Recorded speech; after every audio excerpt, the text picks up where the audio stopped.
globalisasi, dan sekarang juga masuk postmodern, akan terjadi bias-bias makna, bias kebudayaan yang aslinya adalah kebudayaan yang di situ terkandung sebuah keindahan. Sekarang juga banyak juga yang hanya dimaknai sebagai pertunjukan. Terus tadi disinggung juga soal sadranan. Nah ini saya mengalami jadi di rumah saya di Tumangkok, yang kemarin itu nyadran. Gede. Kalau di desa-desa lain, terutama di kecamatan Cepogo, kecamatan Selo, terus yang di daerah gunung, terus di Magelang yang bagian barat Merapi Merbabu, itu masih ramai dari orang-orang yang pakai bawa tenong ke makam, dan sadranan cukup itu. Ketika pulang sudah tidak ada kegiatan lagi. Cuma di timur Merapi Merbabu biasanya apa istilahnya kalau orang sekarang open house gitu. Open house. Saiki boys ya antara sepulang masih bahkan masih open house. Nah, khusus untuk desa saya yang kalau katakan kultur kota enggak, cuma desa yang desa industri seperti itu. Jadi punya adanya modernisme, maka membuka relasi terhadap orang luar masuk, orang masyarakat asli pun juga punya relasi terhadap orang luar. Maka tamu-tamunya nyadran pun juga tidak hanya sebatas sedulur, terus tunggal saudara atau tunggal yang sampai bercabang-cabang. Nah ini ternyata sampai sejak saya kecil pun ada pergeseran makna kebudayaan, di mana nyadran itu yang aslinya nyekar terus bawa tenong itu hanya dimanai hanya sebatas open house. Jadi mungkin istilah open house itu juga berangkat dari nyadran itu mangan-mangan kayak seperti itu. Jadi penting kalau teman-teman itu kadang sering menanti setahun sekali ada momen nyadran, itu kita bisa membabi buta makan apapun, bisa menaikkan gizi setahun sekali kan. Nah, tetapi memang ini kita terbentur pada pandemi sudah 2 tahun ini. Di budaya nyadran itu di Boyolali itu nggak diperbolehkan open house. Kalau kemarin sadranan di makam itu nggak dibolehkan, tapi sekarang ini juga sama-sama bingung. Dari pihak pemerintah juga merasa aku yang duit jayat kan ya. Maka kan ada apa ya, kalau masyarakat sendiri pun ketika tidak ada nyadran maka benar-benar hilang. Dulu itu benar nggak tahu. Mungkin bagi orang-orang yang sepuh itu memang tahu, cuma untuk anak turun selanjutnya itu akan regenerasi akan terputus. Nah mungkin problemnya di situ, dan saya kira adanya perkembangan zaman ini yang semakin linier dalam cara berpikir itu akan merambah ke desa-desa lain mungkin seperti itu. Itu dulu. Silahkan untuk dulu semua yang mau merespon, mau bertanya mengenai keindahan, mengenai budaya, atau mau cerita-cerita tentang kisah hidup atau pandangan hidup yang indah, monggo silahkan dulu semua. Monggo yang di pojok barat. Pausi. Magetan. Magetan. Sis, urun ngomong. Mohon izin teman-teman, saya ada unek-unek kalih, Prof. Yang pertama mengenai batik, yang kedua mengenai sinden, wayang maksudnya sinden. Tentang batik eh, sepanjang pengetahuan saya yang sedikit itu batasi lah. Seneng bahagia. batik itu kelihatannya atau mungkin bisa dikoreksi ya, kebanyakan ini ada unsur segi empat di sana. Nah itu apa yang indah dari segi empat itu, Pak? Kalau atau dulu mbah-mbah kita memilih segi empat itu memang karena indah yang sampai hari ini saya kesulitan menemukan keindahannya, atau memilih segi empat karena mudah saja misalkan begitu ya, atau ada alternatif lain. Kalau bicara bidang bangun datar itu kan sebenarnya yang indah itu kan yang ini, yang sesuai atau kompatibel dengan alam, misalnya segi 6 heksagonal. Ya. Yang seperti sarang lebahnya Tawon. Sarang lebahnya Kang Imam. Segi 6 itu kan ini Gagal fokus. dia punya luas Takon sapa to jenenge? luas lihat ini. Madepe rono. Dia punya luas minimum tapi bisa menyimpan kapasitas yang maksimum misalkan. Kan indah ini. Terus kalau tawon itu membuat sarang dari sini dan dari sini sama-sama segi 6 itu nanti akan ketemu di satu titik, bukan mencong terus nanti salah-salah gitu, bukan. Nah, kelihatannya yang indah itu segi 6, atau ada bidang lain namanya fraktal misalkan. Fraktal itu kan kalau di zoom in dan di zoom on itu kan sama ya. Ya gitu. Nah, saya tadi agak kebingung segi 4 itu indahnya di mana. Yang kedua masalah wayang. Wayang pos sinden kenae. Sinden sih. Wayang sing sinden. Luas dulu wayang.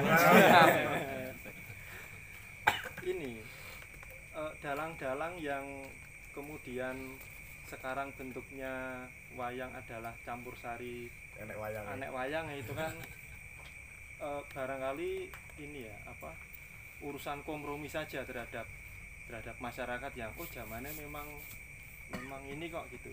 Misalkan kasus lain ketika dulu presidennya Soekarno itu kan yang jamak dimiliki masyarakat radio, maka butuh pemimpin yang pidatonya atau narasinya kuat karena didengarkan.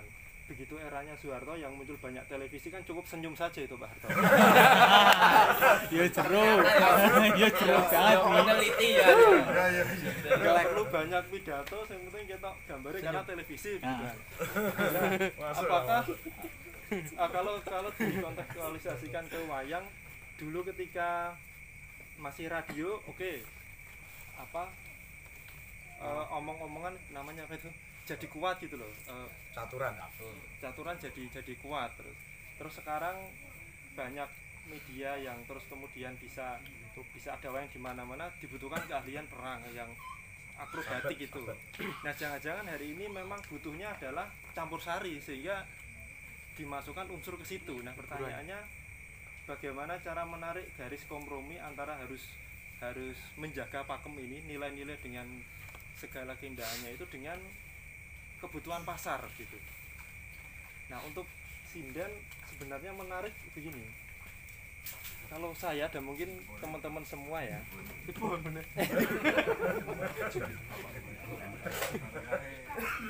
sinden itu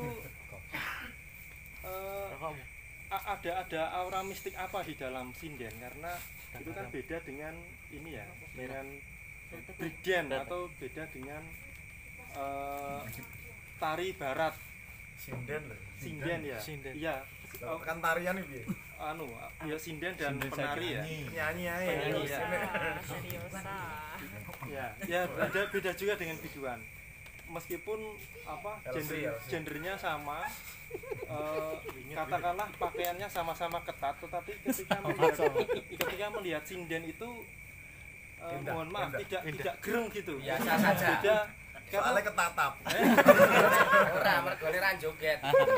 Gitu ya. Nah, Setimpo. itu ada orang mistis apa di sinden, apa membawa nada tembang yang magis atau ada apa begitu, Pak? sing lemu sing guru kok padha wae gitu. Beda karo biduan. Nyanyi ya. Ngoten Mbah Hatar. Sing lemu sing kuru. langsung mawon. Oke. Segi 4 ya. Ini segimannya keindahan atau sekarang namanya estetika. Itu sesuai dengan konteks dengan fakta sosialnya. Jadi masing-masing mempunyai estetika yang berbeda-beda. Tidak bisa menyalahkan kalau saya gereng karo sinden apa gereng karo biduan gitu. Itu kan masing-masing mempunyai satu pandangan estetika yang sebenarnya sudah melekat pada fakta sosialnya itu. Kemarin ada yang misalkan apakah itu akan berkaitan dengan pasar, ya itu estetika yang akan berkaitan dengan pasar. Kalau dia estetikanya adalah komunal, maka estetika komunal itu kemudian sekarang muncul estetika selera. Selera ini piye gitu. Kita membuat apapun itu adalah bahwa ada estetika yang melekat di dalam fakta sosial. Jadi tidak bisa dibandingkan misalkan pandangan estetika saya dengan Mas itu beda-beda. Zaman saya pada kula lihat presiden kok sih presiden kok ngopo sih. Orang Inggris presiden terus gerengak repot. Gerenge nek pun mantuk biasane. Mobil kayak gitu. Motor toh. presiden. Kan nyenggole gitu. Biasane Sampai kok barang. Sangko. Gitu. Jal. Jadi beda-beda. Jadi estetika itu melekat pada konteks tertentu, pada fakta sosial yang ada. Jadi beda-beda. Menurut saya bahwa saya ngobrol-ngobrol begini sudah punya estetika. Contohnya tuh, yang sampai mengenek biasanya di kampung nih, itu lasan. Anggri itu kayak kapura itu lasan itu kurang.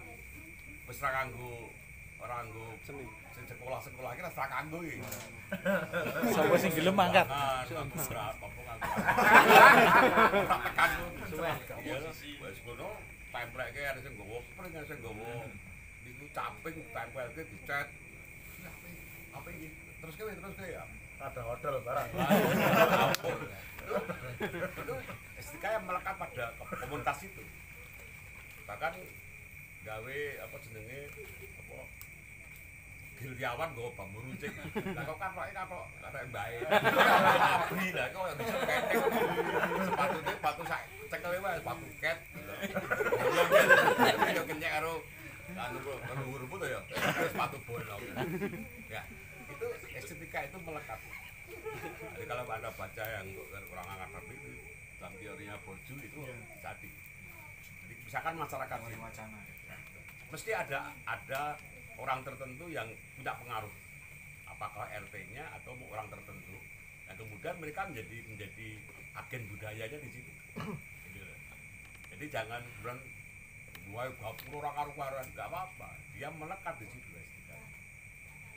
Jadi orang yang sering dolanan yang gede wayang ya, berarti dilirik lek WDE. Kalau saya enggak, yang dilirik saya nonton, ada sing ayuran. Ora WDE. Masuk. Sing nek gembrepeng nak sing ngeterke. Jadi ada Antarane itu bayaran apa itu liyane. Estetika itu melekat pada pengalaman sosial. pribadi. Jadi beda saya orang-orang sini melihat estetika dengan orang yang ada di kampus beda. Jadi estetika itu melekat pada fakta sosial. Yang paling bagus itu. Orang LDE tapi mungkin fakta sosialnya. Agak ada gembet ya. Di dalam seminar saya pernah bahwa memang seseorang punya hak ya. Saya pengen sing lemu ya oleh ya. Boleh sing Mbak Em pengen sing kumisan ya apa-apa ya. Boleh sing guru ya haknya juga. Boleh pacar kan bisa sing gemuk, aku pengen sing gemuk, selera gemuk. Ada seleranya kecil gitu. Oh sing seksi ya masih iki sing bisa nabrak gitu ya. Sambut rakyat minggu nih. Nah, Ora duwe ora apa-apa. Sak kene. Sakne ora apa-apa kok. Ora apa-apa. Kok Tapi mesake kok. Nek ora duwe mah bayangane wong malah akeh. Nek duwe mesti kuwi tok. Nah, bare ora duwe kan bayangane akeh mah. Malah koleksi foto artis barang. Itu Kowe jamu berakhir ketika Cuk. itu melekat pada fakta sosial. Lagu jati. Tidak mesti jadi ada kemarin di Gunung Kidul itu ada namanya Kampung Pitu. Oh iya. Kampung Pitu itu wah saya itu jenenge beleh ayam itu sembayangin mulai setengah jam. Sembayang untuk nanti akan dia pesan kepada rohnya yang akan disurgakan itu pesannya ketemu ini kan ya ketemu ini ngene ya wah tapi dengan kambing beda kambing hanya berapa menit sudah disembelih itu gitu yang namanya batu itu di jalan itu harus diambil disingkirkan karena itu juga punya roh katanya itu semua yang ada di dalam tempat kita itu semuanya kena itu di sana jadi semua itu ada di dalam fakta sosial masing-masing. Oke, niku. Mungkin Mas Rian nambahin monggo. Sing segi 4. Nah, segi 4 mah. Lah omahmu yo segi 4 wae. Mas Ye. Kamarmu kok segi 8 tak bingung. Lama sing di bingung. Bingungnya bangun. Itu juga material estetika bagi mereka. Serimpi ya papat. Serimpi 8 ya mungkin dadi mataya. Kamar saya tidak ada yang segi 8 ya masalah. Repot ya. Cete ya repot. Segi 4 mesti. Berarti segi 4 itu adalah satu estetika yang melekat pada mereka orang-orang mulai kemarin saya nerangkan juga di daerah Nagarigung termasuk di maksud Nagarigung kuwi nek jenenge Adi kuwi ora karena nek bener ya bener ya bener lagi iso Adi misalkan wong sini ya nganggo beskap slop kuwi iso keris kae lho nganggo slop nganggo blangkon kaya kula niki ning blonjo ning pasar. Lah aku lak cah cilik do nganggo gosok-gosok. Wis wis bener nganggo blangkon nganggo keris lho nganggo kalung nganggo. Gambar iki barat. Selamat siang. Bener, tapi ora bener. Kudune nggo jagong apa dienggo pasowanan. Itu seperti itu. Jadi ono Adi kuwi lho ora nek bener. Ning guru ora nek bener. Kudu bener kan bener. Lah itu di wilayah Nagariku. Bar Kediri ora enggak ada itu. Jadi jangan kaget misalkan ketika di rumah ada resik ya. Noto meja ya kursi itu mbok. Wah, noto kursi ora bener. Bener enggak ngono. Lah kuwi nek tamune ning kene kowe ning kene kok ingkur-ingkuran. Sampai di situ. Bener untuk mencapai adi itu harus bener banget. Nah niku kenapa segi 4 dan itu benerin yang benerin. Kalau saya membuat kamar ya di spa. Tapi saya kalau membuat apa namanya pagoda jangan segi 4 wagu ya. Pagoda. Segi 8 mesti atau segi 6 ya tinggal di mana tadi estetika itu sesuai dengan melekat pada namanya kotak sosial. Jadi mawa desa mawa sodara. Gitu. Jadi terjadi perdebatan kemarin misalnya perahu. Perahu itu kan mestinya candiknya satu.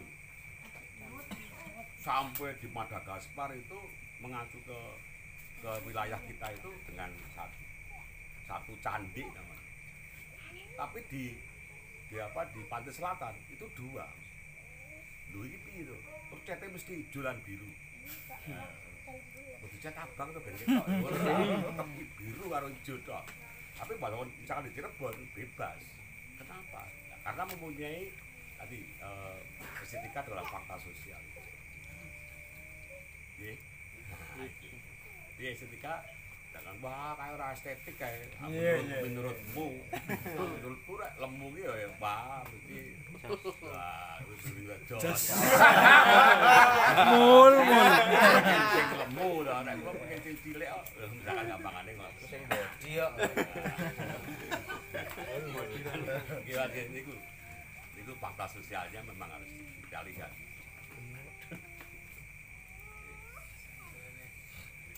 Ada yang lain monggo dulu yang mau tanya.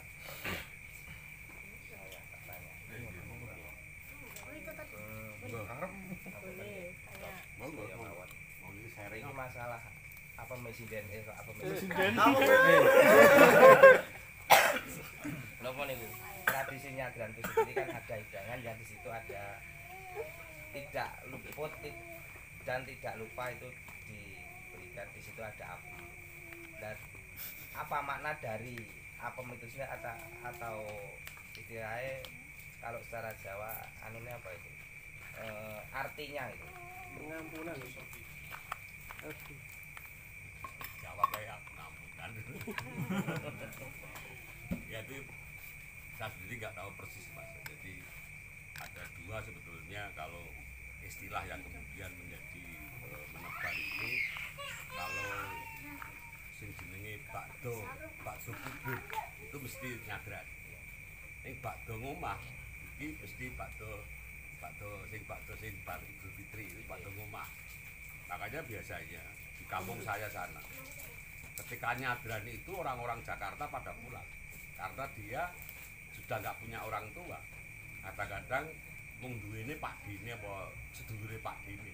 Tapi tetap aja dia harus ke kuburan karena harus menyekar itu. Jadi istilahnya bakdo kubur.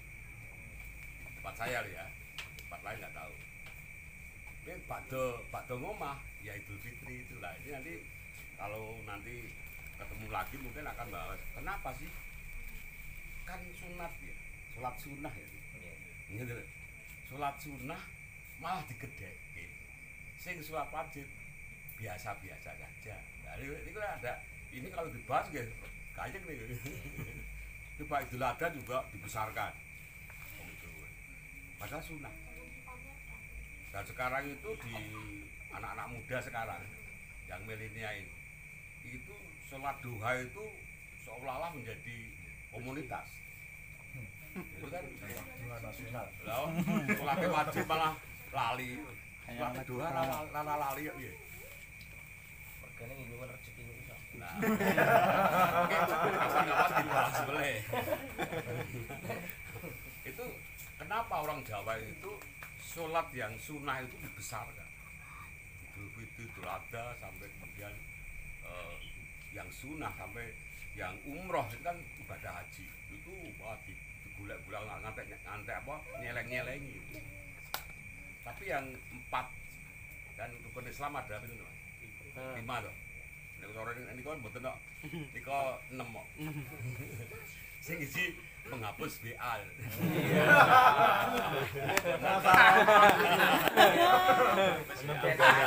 Ben rakonan. Kok 5 loh? Kalau tuh saya misalkan saya bandingkan dengan ajaran yang lebih pura, kan nggak 5 mesti. Ning 4 plus 1. Kalau 1 sunah, sing 4 kuwi sana sing siki rene lah. Mungkin nah iki iso dibahas ning ben. Cuma neh lho. Nek lho materi ini. Rukun Islam agak Berarti tidak ada arti khusus apem itu tadi ya. nah, apem itu untuk membedakan aja. Nek bakdo apem itu mesti nyadran. Apem arep poso. Ini mungkin ada bodoh. Bakdo kupat. Nah, nek kula mbedake ngoten mawon. Nah, kula nggak ngandani mungkin anak kula malah bingung lah kok padha wae apa dipangane kok. Lah memang takone mengelih. Lah di Pengging sama di Jatinom ya. Itu juga apem loh itu. Sapar. Nah, Tak ada apem. ini sing jelas apem niku gede sak menten iki.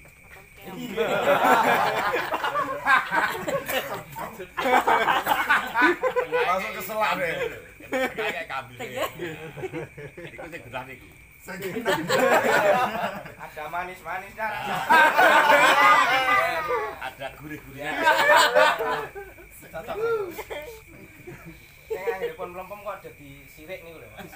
Atas Enak niku. mboten diketih sih kok. Tumpake dandan. Hangat lagi lho. Diinget mele saged empuk mele. Ya kenyil.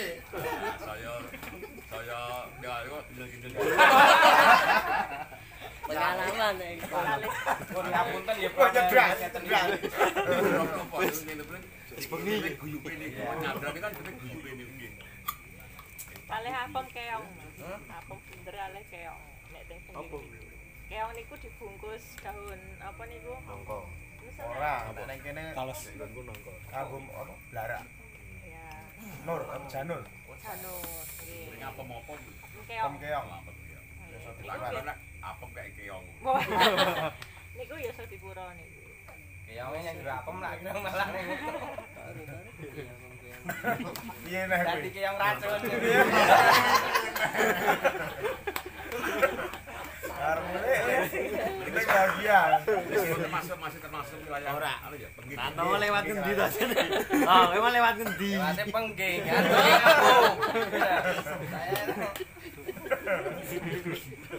Lah kono teko sinden aku ya teko apa mes sinden. Apa mu kok mriki niki ya. Taplak. Monggo yang lain dulur-dulur. Mboten ono apa niku pocong teng iso sharing guyub mawon. Lagi muter-muter kok. Mas Arono bahas napa? Apa mau lho? Harusnya mengerucut ya. Ya, harusnya mengerucut. Pertanyaanmu harusnya mengerucut. Ini ora jo meneng ae lho. Iki andalanku lho kowe. Sing nyekel pengging lho masane. Sembrono. Aku mati ya. Ono sharing lah. Jalang. Jalang mote. Jalan. Jalan. Biasanya harus sinden. Oh, adalan. Biasanya Mbak Jalang. Mahasiswane jenengan riyen iki. Apa iya? Barangane sapa? Lah kene dolanan wis masem iki. Wah, nggih. Lah kula niki kita mau saben iki. Nggih mung teng-teng crit, cerita. Tentang estetika Nusantara menika menapa wonten dasaripun utawi sampun dipun teori wonten teorinipun, Pak. Nggih, sampai mengke tambah 14 Juli, Pak. Yo Mbak Dita itu menerbitkan Estetika Nusantara 2 bahasa. Saya buku saya, Estetika Nusantara. Cuma persoalannya kita punya Estetika Jawa waktu itu, tapi kemudian terkubur oleh namanya filsafat metafisik. Jadi teman-teman pedalangan itu, saya ngomelin juga. Oh, pedalangan kuwi bisa kudu ana mata kuliah jenenge metafisik. Nek ora ana mata kuliah metafisik, sing nyanggit iki wong pedalangan kuwi ya. Gitu. Sanggite wis ora karo-karuan karena menggunakan wayang yang ada di Jawa itu adalah berdasarkan filsafat metafisik. Nek ora mudeng filsafat metafisik itu akan menjadi persoalan. Banyak persoalan-persoalan yang terjadi. Contohnya ketika saya membahas tentang di Solo itu ada barong, banyak yang nggak kenal. Padahal semua di Kediri, di Bluro, di Kodati, di Ponorogo itu punya barong. Solo barongnya apa? Saya penelitian ternyata punya barong Solo itu. Namanya Rojomolo. Rojomolo itu naga berkepala raksasa. Loh, hebat toh. Kalau kali PB4, PB5 dipotong, dikasih tok, dadeke cantik Rojomolo. Tapi lengkapnya itu adalah naga berkepala raksasa. Kudu Bulisrawa lah, di Semanggi gawene malah Bulisrawa. Lah kok Bulisrawa priwe? Ora, Bulisrawa gawe lembut. Gawene apa? Gawene ngasuki karo tanggane. Rojomolo itu kemudian ketika pedalangan itu membuat sanggit menjadi ajinya kongso. Wah, tadi elek dong. Gimana? Karena apa? Mereka tidak persis mengetahui tentang metafisik. Jadi kalau orang-orang pedalangan itu tidak belajar metafisik itu geser. Ya, berarti mungkin lakon loro amis dadi elek meneh Raja Mala. Padahal Raja Mala itu adalah sebuah makhluk itu yang melindungi rakyat, melindungi masyarakat. Ada elek meneh ya. Nah itu contoh aja.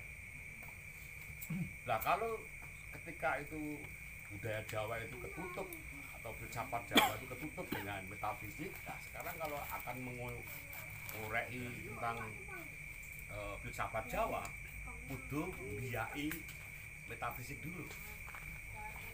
Itu masalahnya. Itu ada sedikit perbedaan. Di dalam filsafat Jawa, inti kearifan tertinggi itu ada pada Tuhan, pada Allah. Kalau Islam, kalau Kristen pada Allah, kalau Hindu pada Krishna. Nah, itu kan sebetulnya bahwa kearifan tertinggi di dalam filsafat Jawa itu adalah kearifan pada Tuhan. Maka ada orang-orang Jawa, saya kesini misalnya, itu demi Allah. Saya makan demi Allah. Semua apa yang kita karyakan, bekerja, berkarya, itu adalah pengabdian dharma kepada Tuhan. Jadi berperilaku, berkarya, bekerja adalah pengabdian saya terhadap Tuhan. Itu yang terjadi dalam filsafat Jawa. Kearifan tertingginya pada Tuhan. Saya makan demi Allah, saya tidur demi Allah. Semua apa yang kita perbuat itu adalah demi Allah. Itu kemudian saya namakan mistika filosofi. Jadi pengertian mistik di sini adalah keyakinan. Makanya mestinya orang Islam, orang Kristen harus belajar tentang mistika filosofi. Nah, bedanya dengan metafisik tadi, ketika orang Hindu itu selalu alam bawah, alam atas. Di Jawa tidak. Alam bawah, alam tengah, alam atas. Itu misalnya persoalannya. Yang bedakan antara Jawa dengan metafisik. Jadi orang-orang Jawa selalu mempunyai dunia tengah. Alam niskala, sakala, sakala, baru ke niskala. Di metafisik enggak. Alam sakala langsung ke niskala.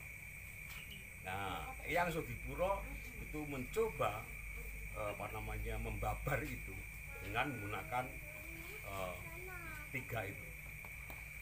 Alam bawah, tengah, atas. Dewa Ruci, bukan Dewa Ruci, bukan Dewa Ruci. Ketika Bima, nah, Bima itu kan sebetulnya kan perwakilan dari personifikasi kita. Awake dhewe Bima. Ketika kita Bima itu kemudian bertemu dengan Dewa Ruci, maka Dewa Ruci adalah interpersonal atau personal atas personal. Jadi maka dia bertanya kepada Pikulun, bagaimana caranya saya harus menemukan air suci Perwitasari? Yo mlebu ning gua garbane iso ndak ngono lho. Lah wong cah cilik. Kok kon bune ngono. Apa cukup? Aja nek kowe jagat sak isine iki iso mlebune di dalam tubuh Dewa Ruci. Masuklah Bima dan nah itulah sebetulnya persoalan antara dunia tengah menuju ke dunia atas. Masuklah ke niskala. Mlebu ning neraka surga. Ketika masuk itu adalah ajaran Astagina, maka ketika pulang menggunakan Astabrata. Dengan contoh tadi itu ajaran Sodipuro itu kemudian saya tanyakan. Terus iki piye? Kan ngoten. Nah, ternyata yang Sodipuro itu menggambarkan ketika Nabi Mi'raj. Jadi maka dia Dewa Ruci itu adalah konsep gunungan neng pendopo. Nah itu ada tingkatan-tingkatan ajaran Yosodipuro juga. Di dalam Bedoyo juga Yosodipuro juga. Nah gunungan itu adalah ajaran Yosodipuro.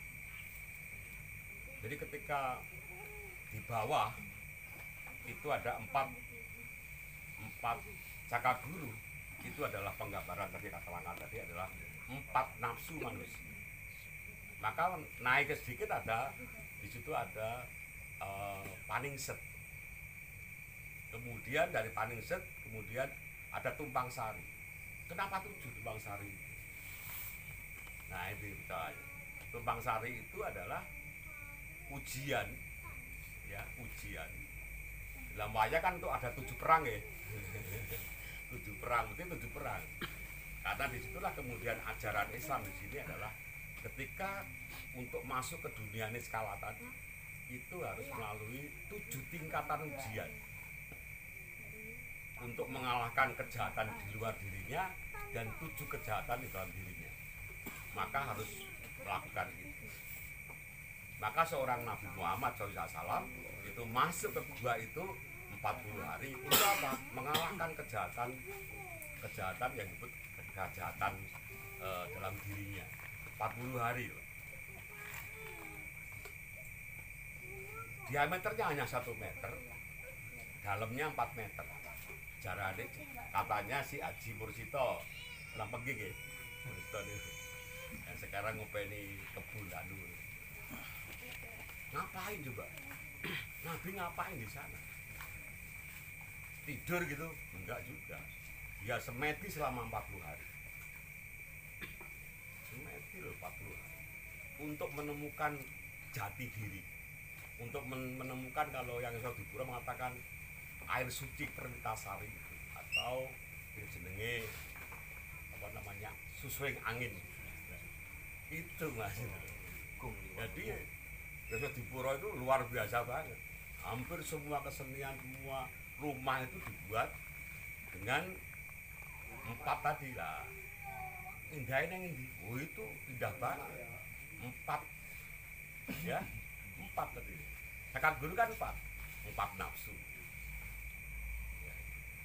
Jadi masuk ke dalam diri kita itu adalah ajaran Astagina. Keluar adalah ajaran Astabrata. Luar biasa. Di luar negeri tidak ada. Hanya di Jawa itu ajaran ini. Bayangkan aja, ajaran Astabrata itu hanya dimiliki oleh orang Jawa. Makanya pemimpin orang Jawa itu angel. Kudu duwe 8 janji seorang pemimpin. Gitu. Siji wewe angel banget kok. Janji seperti harus menjadi seperti rembulan misalnya. Rembulan itu kan bisa memberikan pepadang jagat sejuk tanpa pamrih. Siji gemblebek. Ka 8. Lalu di sini kalau babar pedalangan di situ. Itu saya yang Yosodipuro luar biasa. Maka yang Yosodipuro itu sangat terkenal banget. Tapi saya ketika saya lulus dokter itu kemana-mana saya menggunakan ajaran Yosodipuro. Ternyata itu tahu rono. Begitu saya masuk ke masjid itu kaget saya, ternyata yang sudah punya masjid. Nah itulah maka saya sama Mbak Kita itu sering saya ngeri bikin rada ora bening itu saya mesti milih di sana yang Yosodipuro. Itu ya itulah karena ya maaf itu masih yang saya. Sekarang bidang lainnya gelem ngomong kuwi ngene ya aku kali. Ya ada lagi itu loh. Nah, wah itu luar biasa yang Yosodipuro itu. Ora apa yang baik tak lem. Itu. Nah, makanya saat sama temen kedalangan. Kowe gawe yo mata kuliah jenenge filsafat filsafat metafizik. Karena kalau enggak itu udah tidak terkoso. Saya diskusi dengan profesor yang ada di Yogyakarta. Loh, terus Drupadi iki bojone papat ya horo to ya. Aku ndek biang loro bingung kok. Padahal itu agama lho, Pak. ketika seorang Drupadi dengan suami 5 itu kan jelas salah toh ya. Ajaran agama mana yang mengajarkan bahwa istri itu adalah 5 orang? Karena dia tidak tahu tentang metafisik. Sebetulnya Drupadi itu mempunyai 5 cakra, bukan 5 suami. 1 cakra itu sama dengan seolah suami istri. 5 cakra itu kalau diperas menjadi cakranya Wisnu. Itu loh masalahnya di situ. Nah, orang kan lagi, loh di India juga gitu, apa nih India era salah. Coba aja Mas Pedalangan. Gitu. Wah, Drupadi, bocor loro ora karo-karuan 5. Itu jelas nggak mungkin gitu. Dalam ajaran agama itu nggak mungkin. Tapi kerap dilakukan. Negara India ya ngono, India pun India itu salah. Ya. Oke, niku gambarannya niku. Jadi mesti belajar metafisik kali iki Pak Nanang iki. Metafisik niku. Makhluk astral ya. Mengke kan jam 2 bengi dadi makhluk gitu.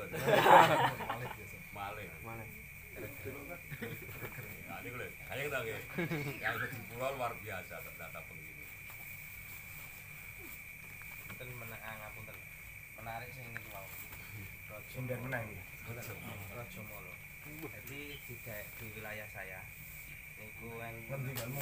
Di Batana. enggak daerah sakipun Semanggi itu anu. Ya, Kalau nonton nek miturut cerita itu ada persandaran kapal Rajamala.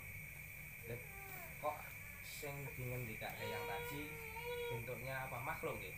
Rajamala itu. yang cantiknya kan ndase Rajamala. Ya. Berarti di situ memang kapal Rajamala itu diberikan cantik dari Rajamala itu sendiri. Ya, Semanggi itu dulu kota Mas. Kota di Solo itu ada di Semanggi. Kalau di keraton namanya kota pusat kota. Nah, kotanya yang sungguh-sungguh itu yang ada di Semanggi itu. Jadi wong kutho. Sing tersingkirkan. Kalau ngapunten nggih nek niku lepas dari wilayah nggih ngapunten menapa niku mungkin dados wilayah Semanggi mungkin. Tapi ternyata enten sekat kali sing sak menika wonten etanipun rumah sakit anu niku napa Soekarno Di Mojo. niku. Jadi sampai sekarang ada cerita kalau kadangkala kok rantai Rajamala itu kadang muncul. Dan di situ ada makam sing ceritakan ini. Ada napa trae Pajang. Itu ada 2 makam di situ. Dan uniknya itu setiap banjir harusnya itu kalau secara istilah kasat mata itu banyu itu harusnya kena makam itu dan kena masjid itu, tapi bisa nyingkir itu. Uniknya itu sampai sekarang itu. Tapi yang jelas dulu Semanggi itu adalah kota. Kenapa saya katakan kota? Jadi ciri khas kota dulu Solo Indonesia. Jadi ciri khas kota zaman dulu itu ciri khasnya satu ada bandar. Kalau ada bandarnya di Semanggi tidak bandar. Bandar no, Toh. Bandar itu kayak tak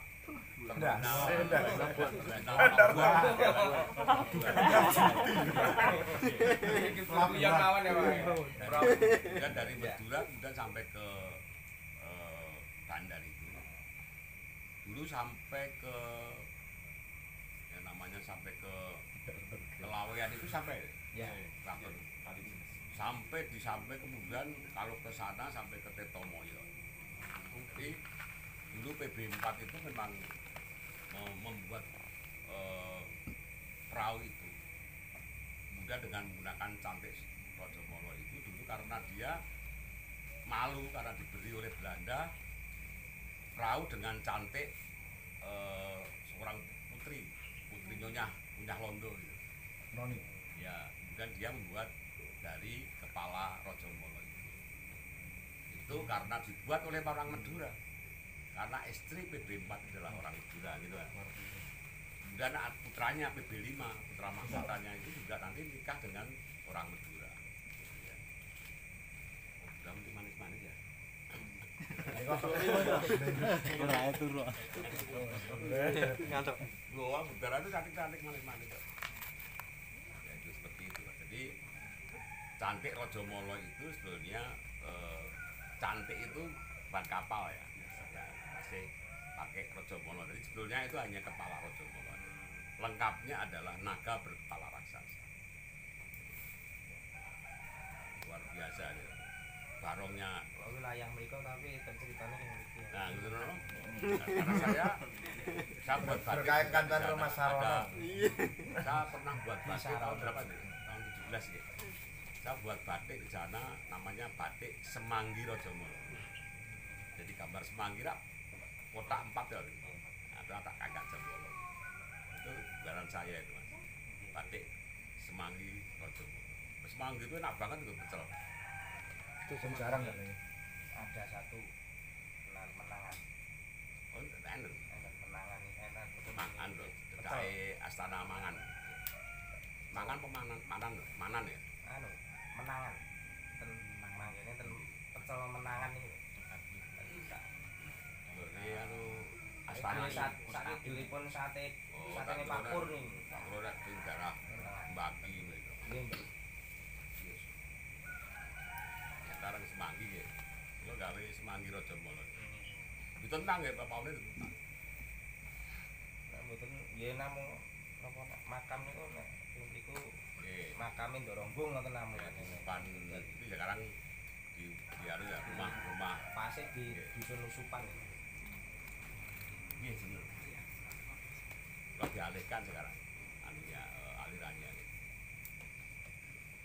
Sebenarnya nek secara nek ya niku kembali ke cerita dan tapi dengan fakta yang ada sebenarnya kampung Nusupan itu sendiri harusnya kena bang anu apa itu keruan Bengawan Nggih, ini betul to ya. tapi mboten gitu Oh, sampean Nusupan. nggih bisa Ini ilene kan Pojone Mas Wito. Wito anu to jenenge Wito. Sarwito. Sing proyek sing Raja so. nek sing sepuh itu kula mboten sampe ngerti Nggih, itu ya itu PB5 PB4 Pak kalau sudah tepat itu. sudah ada titik Point terang blank. kembali ke titik terang ya. Mengerucut Pak Sarono Malam. Jadi karena waktu Sudah kuruk. pukul 1 dan sudah ditanda oleh alam buruk, mungkin sampai di sini dulu untuk rutinan diskusi malam Jumat Kliwon.